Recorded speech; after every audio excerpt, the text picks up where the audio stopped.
আপনি কি জানেন পশ্চিমবঙ্গ পুলিশের কাছে ডিউটির সময় ঠিক কি কি আধুনিক অস্ত্র থাকে?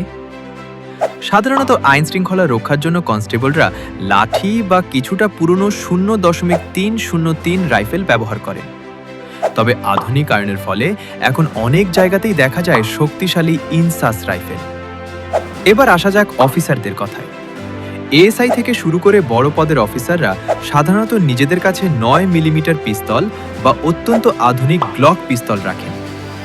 কিন্তু যখন বড় কোনো অপরাধী বা সন্ত্রাসবাদীদের বিরুদ্ধে অপারেশন হয়, তখন ময়দানে নামে এসটিএফ বা স্কোয়াড কমান্ডোরা। এদের হাতে থাকে বিধ্বংসী AK-47 এবং MP-5 সাবমেশিন গান। আবার জঙ্গলমহলের মতো সংবেদনশীল এলাকায় নিরাপত্তার জন্য মূলত ব্যবহার করা হয় SLR রাইফেল।